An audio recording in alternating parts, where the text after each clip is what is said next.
Well, the throne speech was the big news today, and you can see the whole video and the highlights and our other thing. But the House of Commons was in today. Of course, you know, Justin Trudeau didn't show up, as per usual to that. Though the committees we're talking about now, we're talking, now correct me if I'm wrong, leave your comments below. I think 2 weeks before they'll even get a chance to be started. Who knows? Just check this out. Committee on Procedure and House Affairs be constituted by each recognized party's whip, depositing with the clerk of the House the list of the members to serve on the committees no later than Tuesday, October 6, 2020, provided that the chief government whip shall name 5 members of the committees with a total membership of 11 and 6 members of the committees with a total membership of 12. The chief opposition whip shall name 4 members of each committee. The whip of the Bloc Québécois shall name 1 member of each committee, and the whip of the New Democratic Party shall name 1 member of each committee. Wow, do you think that Prime Minister Justin Trudeau will show up tomorrow? The first full day back at the House of Commons? It's doubtable. Could go either way. But today here's MP Duncan, and he's controlling the House with his new position, and let us know what you think about his first kick of the can. Check this out. Here today to see Parliament back and us back in Ottawa getting to work.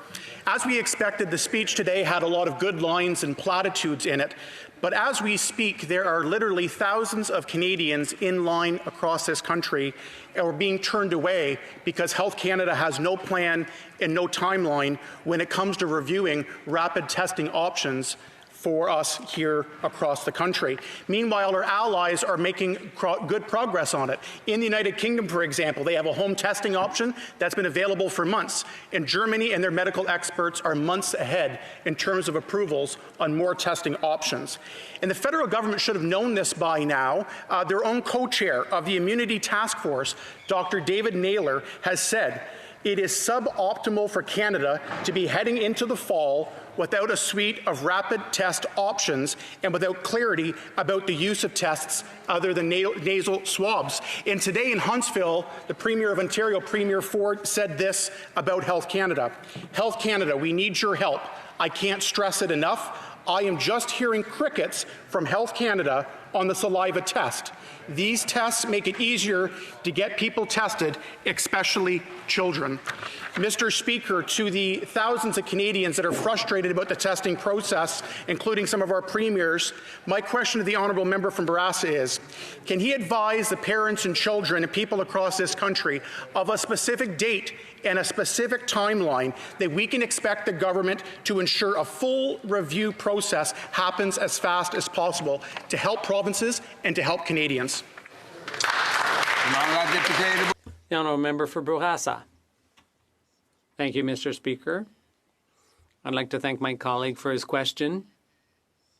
He was here watching the throne speech, and the topic he raises is health. Mr. Speaker, we've done a heck of a lot to support Canadians all across the country.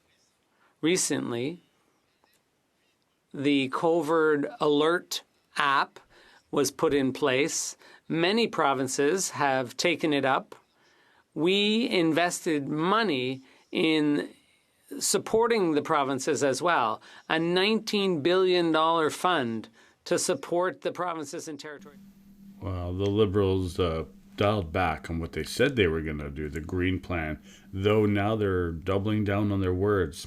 Most Canadians don't pay attention. Check this out. Do not forget that as we're rebuilding and restarting the economy, that we ensure that climate action is the cornerstone of our economic plan. And I'm pleased to say, Mr. Speaker, that climate action is the cornerstone of our plan to support and create millions of jobs across the country. And one of the key parts that I'm especially really pleased about is that we have made a commitment to legislate Canada's goal of net zero emissions by 2050. No longer can we move backwards on tackling climate change. We are moving forwards. And in addition, and I don't have time because you've just given me the motion, but there is a huge plan about how it is that we're going to invest in moving towards a low carbon future in a sustainable economy by creating thousands of jobs, green energy, green infrastructure, etc. Thanks so much, Mr. Speaker. Resuming debate, the honourable member for Portage-Liscar. Thank you very much, Mr. Speaker. I would like to just congratulate everyone today who has participated in the speaking, the debate, the questions and answers around today's speech from the throne.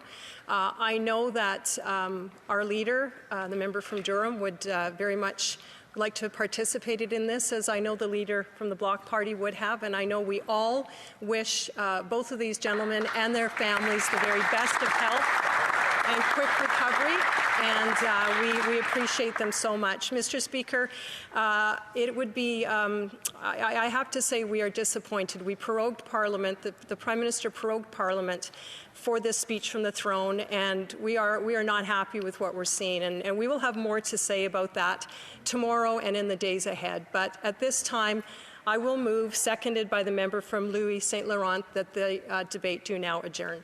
Thank you.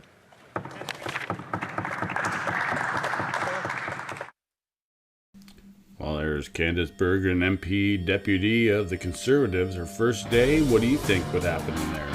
Pretty quiet, pretty this and that, not fiery, but there's always tomorrow. Like, subscribe, and comment. Have a good night.